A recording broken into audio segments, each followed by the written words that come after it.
According to Google, a false economy is defined as an apparent financial saving that in fact leads to greater expenditure. Now, in a world where saving money is looming on our minds more than usual, I turn my attention to cycling and the products that on the surface appear to provide great value, but when you delve a little deeper, may actually be doing the opposite. In 2022, we put clothing to the test from 3 different price points in the market, and the one thing which I undoubtedly found was that the cheap bib shorts really were no good.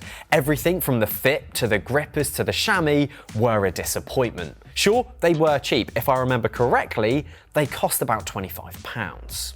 However, for cyclists who do want to take their riding a little more seriously, then investing in clothing which properly serves the needs of the rider is essential. This really is a prime example of buy cheap, pay twice. The question you may be left with is, how much should I be spending on a pair of shorts? Well, here in the UK, I believe that if you spend anything from £50, you'll be able to bag yourself a set which will come with the majority of the features that you will find on top-end shorts. That being a more tailored fit, better feeling fabrics and a higher quality chamois, and an overall more durable build quality. Riding in shorts that really do facilitate the act of riding a bike will make it so much more enjoyable. If you don't know, AliExpress is a retail website and offers a similar experience to that of Amazon, but it's based in China. And it is awash with cheap cycling products, and there's one which seems to pop up more often than not. That being sunglasses, which imitate those that tend to cost a whole lot more. Cheap Oakley jawbreakers are what I succumbed to in my early years of racing. However, I quickly realised that maybe they weren't the best idea. My pair of glasses had set me back about 10% of the cost of those of a genuine pair. But it was after a friend who was wearing a similar set of glasses, then dropped them, and then watched the lens shatter on impact. And it got me thinking, do I really want lenses that can do that right next to my eyes?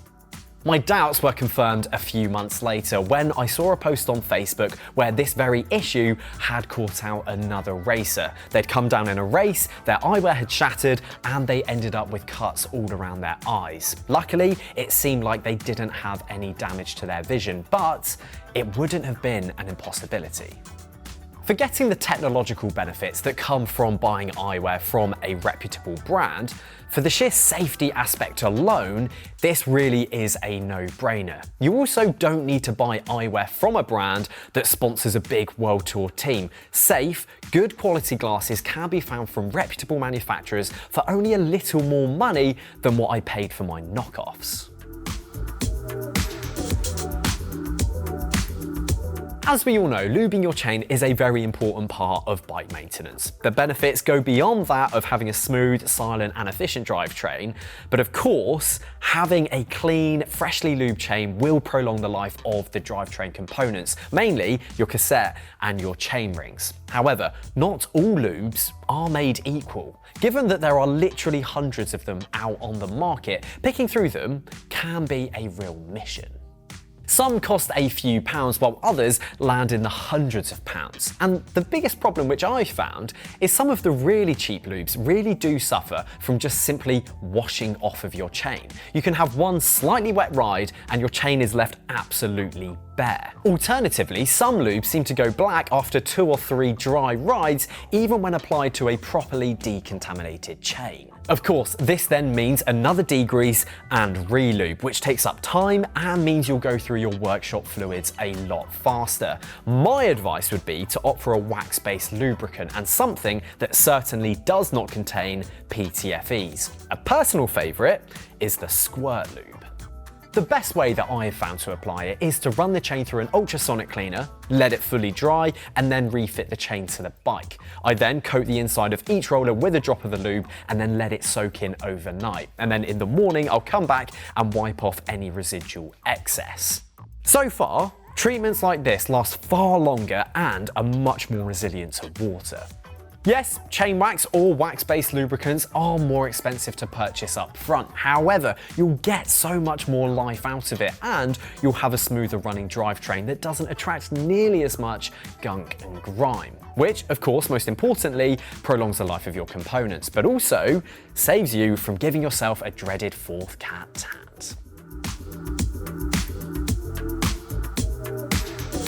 In the last few years, the world has become rife with subscription services, and in these slightly more uncertain times when we're all watching how much we're spending, it might be worth considering how many of them you're actually getting value out of. Since we're now entering the time of year when you're actually probably going to want to ride outside, perhaps cancelling your indoor training subscription is prudent, at least until winter rolls around again.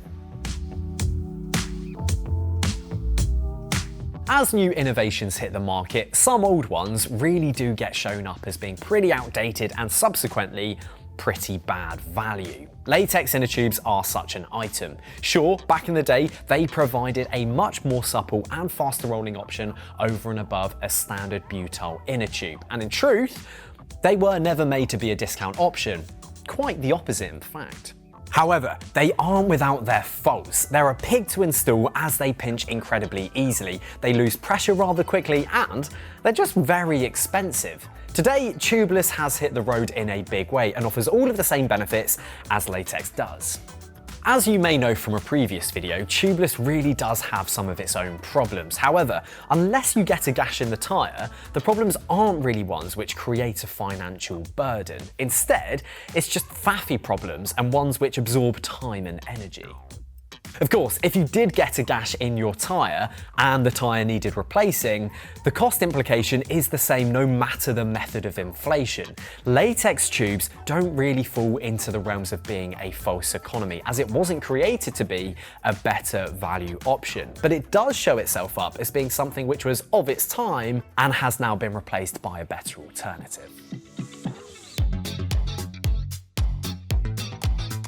Recently, there's been quite a lot of noise over the discovery of quite a few unbelievably cheap bikes, which can be found at various big retailers, be that Amazon, Walmart, or Asda. The saying, if it's too good to be true, then it probably is, could not ring any truer here. The bikes obviously have a very cheap list price, but do remember that the bikes could cost less than 50% of the retail price to build. So, to enable such markups, the components used will be of a very poor quality.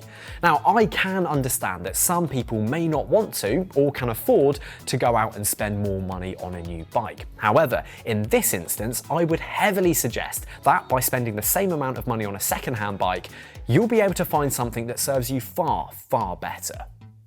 The cheap parts found on these incredibly cheap new bikes may mean that the braking and shifting performance isn't of an acceptable level. They're likely to be prone to a shorter lifespan, either due to breakages or just having an innate lack of resilience to the elements. The biggest weak point from a rider's perspective could actually be the frame itself. No doubt it will be heavy, have a less optimized geometry, and it certainly will not be very forgiving. If you were to purchase one of these types of bikes with the intention of getting into cycling, then you will be going about it in the wrong way. Bikes like this will actually do the complete opposite and make riding a lot less fun. For some, bikes at this level will serve a purpose, and that may just be completing short journeys to get from point A to point B. However, even if the purpose really is that simple, I would still recommend spending the same amount of money in the second-hand market. You'll get something which will have originally costed a whole lot more, and you'll be giving a bike that already exists a new lease of life. And if parts break or things do go wrong, then any local bike shop will likely be very happy to help you out. It was only recently that I was clearing out one of my kitchen drawers. That drawer being the one that fills up with random keys, batteries, takeaway menus, and obviously all of the spare parts and tools that come from flat pack furniture builds.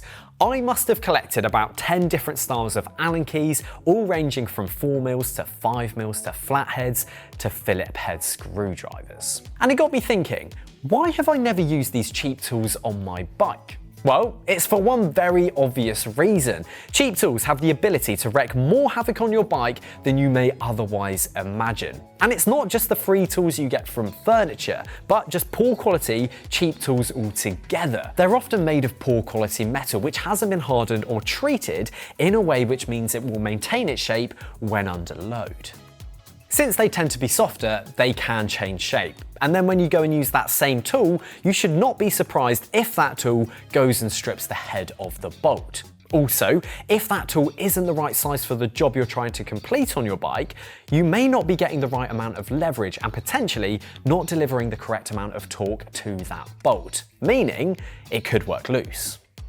My recommendation is that if you do intend on working on your own bike, then always opt for a reputable brand of tools and then slowly add tools as and when you need to complete new jobs. Alternatively, leave the maintenance of your bike to a professional or ask to borrow tools from a friend if you don't want to go out and purchase them yourself.